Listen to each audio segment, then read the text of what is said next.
सल्लल्लाहु ताला अला खातिमुन नबीय्यीन। अस्सलाम वालेकुम, welcome back to my channel. जी, कैसे हैं आप सब? उम्मीद करती हूँ आप सब ठीक होंगे। कभी आपने भी नोटिस किया है कि कभी दिन ऐसे गुजरता है जैसे बहुत ही फुल ऑफ एनर्जी हो, मूड बहुत अच्छा है, हर काम करने को दिल चाह रहा होता है और बड़ी प्लानिंग कर रहे होते हैं हम हर काम की कि आज ये भी करना है, आज ये भी करना है, मूड बहुत फ्रेश होता है। और कभी कभार लगता है कि आज तो दिन पता नहीं कैसा गुजरना है। सुबह उठते ही जिस्म में दर्द, पेन और मूड सख्त ऑफ होता है और बस जबरदस्ती ही हम एक जो है ना अपने काम कर रहे होते हैं। थकन सी फील हो रही होती है, मूड स्विंग हो रहे होते हैं। यानी असल गेम जो है ना वो हमारी हैबिट्स की है इसमें। अगर रात की रूटीन हेल्थी हो तो दिन फुल ऑफ एनर्जी और इमोशन के साथ गुजरता है, और अगर रात को बस टाइम वेस्ट हो जाए तो दिन भी ऑफ लगता है। तो चलें आज मैं आपको कुछ ऐसी बेड टाइम हैबिट्स बताने वाली हूँ जो आपके दिन को भी बेहतर और एनर्जेटिक बनाएंगी और लाइफ में भी बहुत पॉजिटिव चेंज लाएगी। क्योंकि जब हमारी नाइट रूटीन अच्छी होगी तो हमारा मूड भी बेहतर होगा, और जब हमारी नाइट टाइम की रूटीन अच्छी नहीं होगी तो सबसे पहले इसका इफेक्ट हमारे मूड पे, हमारी नींद अच्छी ना हो तो सारा दिन हमारा अच्छा नहीं गुजरता, बॉडी फ्रेश नहीं होती। तो स्टार्ट करते हैं। आज की पहली जो हैबिट है जो मैं आपसे शेयर करूंगी वो ये है कि हम जो है ना, जो कल प्लान करना है, जो हमने कल काम करने हैं, सुबह सोने से पहले हमें सारे ये शेड्यूल बनाना चाहिए कि हमारा जो कल का दिन है उसमें कौन कौन से काम करने हैं। एक रफली शेड्यूल, ये नहीं कह रही मैं आपको कि आप पूरा इंसाइक्लोपीडिया ही अपनी डायरी में लिख लें, लेकिन अ, वो मेरा कहने का मतलब ये कि चंद ऐसे काम जो आप लाजमी जो आपके हों शेड्यूल में कि ये लाजमी करने हैं, और अगर आपने लिखे होंगे तो रात को आपकी माइंड मेकिंग हुई होगी और सुबह उठते वक्त उठ के करने में आपको कोई हेजिटेशन नहीं फील होगी, कुछ सुस्ती नहीं पड़ेगी।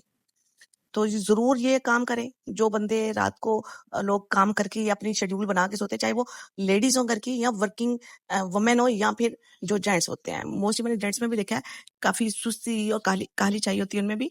और हमारे आजकल काफ़ी लोग मर्द भी जो है ना वो लेट उठने के आदी हैं और सारा दिन बस इतने एक्टिव नहीं होते। हालाँकि ये लेडीज़ का मसला अक्सर होता है, लेकिन मर्दों में भी ये बात है। उसकी रीज़न ये है कि उन्होंने अपना ना प्लानिंग नहीं की होती। इधर मैं अपने हस्बैंड से बहुत इम्प्रेस हूँ कि वो अपने हर काम की अगले दिन की प्लानिंग करते हैं। वो रात को सोने से पहले अपने कोलीग से, अपने स्टाफ से हर बात का अगले दिन की प्लानिंग करके सोते हैं कि कल-कल मैंने ऑफ़िस में ये काम करना है। तो उधर से मैं बड़ी इम्प्रेस हुई और उनकी कुछ आदतें मैंने अडॉप्ट की और मैंने सोचा कि क्यों ना यही आदतें, हैबिट्स मैं अपने घर में इम्प्लीमेंट करूँगी, तो मेरे घर में भी इसी तरह ही मैं प्रोडक्टिव बनूँगी और मैं जो है ना अपने घर को अच्छे तरीके से लेके चलूँगी। और इ इस आदत के मैंने चेंज करने से मेरे घर में बहुत ज़्यादा इस चीज़ का असर हुआ और बहुत प्रोडक्टिव काम होना शुरू हो गए और मैं खुद भी फ्रेश होके काम करने लग पड़ी। जो दूसरी बात है ना वो ये है कि छोटी-सी सफाई। मसलन जब आप रात को सोने से पहले आपका घर अगर नीट एंड क्लीन होगा, तो आप जब सुबह उठेंगे ना तो आपको देख के मूड फ्रेश होगा। और अगर आपका घर नीट एंड क्लीन ही ना होगा, फॉर एग्जाम्पल कुशन बिखरे होंगे, किचन में बर्तन रात के धोने वाले पड़े होंगे, तो सबसे पहले हाइजीनिकली भी ये अच्छी चीज़ नहीं है। और रात को कोई कीड़े-मकोड़े आके आपके बर्तन में फिर अक्सर लोगों की आदत है। और या फिर घर में थोड़ा बिखरा है, चलें जी सुबह उठ के कर लेंगे। मैं ये नहीं कह रही कि आप सारी सफाई-सुथराई, सारे झाड़ू-पोंछे लगा के सोएँ, लेकिन अपने घर को जो है ना मेंटेन करके सोएँ। और किचन को खास तौर पे मैं कहती हूँ कि कोई भी बर्तन ऐसा ना हो जो धुला हुआ ना हो। कभी भी एक चम्मच भी जो है ना आप धोने वाला ना रखें। ये सबसे पहले जो है ना ज़रूरी काम है ये, जो हर औरत को करना चाहिए। और सुबह उठ के जब उसका किचन साफ होगा ना, तो वो उसका जो है ना माइंड बहुत ज़्यादा फ्रेश हो जाएगा और सारा दिन उसका बेहतर गुजरने की इंशाल्लाह तवक्को है। जो तीसरा स्टेप है ना मेरे ख्याल में वो ये है कि थोड़ा टाइम अपने लिए भी निकाल लें, अपनी लाइफ के लिए भी निकालें। सारा दिन हम लोग काम करती हैं, घर के, बच्चों के, शौहर के, उनकी सेहत का ख्याल रखने के, उनकी पसंद की चीज़ें बनाती हैं, उनकी ईच एंड एवरीथिंग का ख्याल रखती हैं हम औरतें। लेकिन उनका ख्याल रखते-रखते हम अपनी सेहत का ख्याल रखना भूल जाते हैं। सेहत के हवाले से भी और ब्यूटी के हवाले से भी। हम अपने बच्चों की तो माएँ हैं, हम अपने शौहरों को भी माएँ लगनी शुरू हो जाती हैं। तो इधर मैं बहुत ज़्यादा हाउस वाइफ्स को ये एक मशवरा दूँगी कि अपनी ब्यूटी का भी ज़रूर ख्याल रखें। रात को अपनी स्किन केयर रूटीन लाज़मी बनाएँ। सोने से पहले अगर आप एज 35 प्लस है, रेटिनॉल वगैरह यूज़ करें। सन और जो भी आपको सूटेबल क्रीम्स हैं, वो जो आप डर्मेटोलॉजिस्ट से मशवरा करके ले सकती हैं, या कोई भी ऐसी स्किन केयर अगर आप होम रेमेडीज़ यूज़ करती हैं, एलोवेरा वगैरह, तो वो करें। मतलब अपनी स्किन रूटीन जो है ना वो बनाएँ डेली बेसिस पे।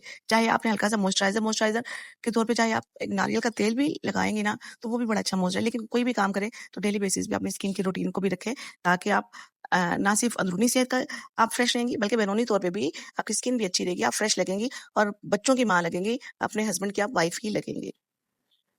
चौथी बात ये कि जब आप रात को सोने लगे ना, तो सारे दिन के जो काम है ना, वो आप देखिए कि मैंने क्या-क्या किए हैं, क्या-क्या मैंने अच्छे काम हैं, क्या-क्या बुरे, क्या मेरे मिस हो गए हैं और क्या आज वो काम जो मुझे अच्छा नहीं लगा या ऐसा नहीं है कि मुझे ये करना नहीं चाहिए या मेरे चाहे वो बच्चों के हवाले से हो, जैसे उनको ज़्यादा डाँट दिया है, उनको ज़्यादा टीज़ किया है या मुलाज़िमा के हवाले से हो या फिर अपने शौहर के, घर के जो भी हैं, आपके रिलेशन उनके साथ या फिर आप अपने साथ क्या ज़्यादती कर रही हैं, अपने सेहत के हवाले से, अपने खाने-पीने के हवाले से या किसी भी चीज़ से। अगर आप वो कर रही हैं, तो उसको पॉइंट आउट करें अपने माइंड में कि मैं कोशिश करूँगी कि इन चीज़ों से अवॉइड करूँ और जो आपको चीज़ें अच्छी लगी हों, जो आपने अच्छे काम किए हों, उस पे अल्लाह का शुक्र अदा करें और अपने आप को एप्रिशिएट करें कि हाँ जी, ये मैंने काम किए हैं, ये मेरे अल्लाह का शुक्र है और अल्लाह ताला मुझे हिम्मत दे नेक्स्ट टाइम इससे मज़ीद अच्छा करने की। तो जब ये अपने आप से बातें करेंगी आप और अपनी गलतियों को और अपनी खूबियों को काउंट करेंगी, तो आपकी सोच बहुत प्रोडक्टिव हो जाएगी और नींद बहुत अच्छी भी आएगी और मेंटली आप फ्रेश होंगी कि जो आपने टारगेट बनाए थे, वो मैंने आज अचीव किए और जो मैंने बुरे काम थे, उनसे अवॉइड करने का प्रॉमिस किया। तो 5वीं जो हैबिट है ना, अपने आप को करने की, वो रात को सोने से पहले अपने बच्चों के साथ इंटरैक्ट ज़रूर करें। अपने हस्बैंड के साथ, घर में जो आपके सास-ससुर हैं या माँ-बाप हैं या बहन-भाई हैं, तो आप उनके साथ इंटरैक्ट करें, उनके साथ गपशप लगाएँ। डिनर टाइम में गपशप ज़रूर लगाएँ, क्योंकि सारा दिन आप लोग भी बिज़ी रहते हैं, वो भी बिज़ी रहते हैं, तो हमारी एक-दूसरे से बातें कम होती हैं। तो एक-दूसरे से गपशप लगा के अपने दिल का जो है ना बोझ हल्का करें और फ्रेश होके सोने की कोशिश करें और अपने दिल को पुरसुकून बना के लेटें। और सबसे जो मेन अहम टॉपिक है ना, वो है इसमें जो चीज़ है, रात को सोते वक़्त जो हम सारे कामों से फ़ारिग होके हम बेड पे लेटते हैं, तो हम मोबाइल पकड़ लेते हैं और फिर मोबाइल स्क्रॉल करते-करते कुछ नेटफ्लिक्स पे देख लिया या इंस्टा स्क्रॉल कर लिया, यूट्यूब कर लिया, तो हमारा टाइम बहुत ज़्यादा गुज़र जाता है, पता भी नहीं चलता। ये हमारी सबसे बैड हैबिट है, जिसकी वज़ह से हम लेट नाइट सोते हैं और सुबह फिर उठने को दिल नहीं चाहता और जिस्म बहुत पेनफुल होता है और हमारी वो वैसी रूटीन नहीं रहती जैसे कि होनी चाहिए। तो आप रात को अपने आप से प्रॉमिस करें कि जब बेड पे लेटें, तो मोबाइल नहीं देखना। हाँ, बेड से लेटने से पहले आप ज़रूर ये काम करें बेड पे बैठे-बैठे कि कोई कुरान की सूरत पढ़ लें, जैसे सूरह मुल्क है रात को सोने से पहले पढ़नी चाहिए और कुछ किसी मोटिवेशनल या इंस्पिरेशनल बुक का चाहे 1 पेज पढ़ें, 1 पेज पढ़ें या 2 पढ़ें, जितना भी आप इज़िली पढ़ सकें, ज़रूर पढ़ें। उससे आप मोटिवेशन लेके सोएँगे, तो सुबह आपकी जो तबीयत है उसमें बहुत फ्रेशनेस आएगी और आपका जो माइंड है ना वो बहुत ज़्यादा शार्प लगेगा आपको। वो फ्रेश लगेगा कि मैंने आज ये टारगेट अचीव करने हैं और सारा दिन आप एक प्रोडक्टिव वुमन की तरह रहेंगे और आपका घर जन्नत बन जाएगा इन आदतों से।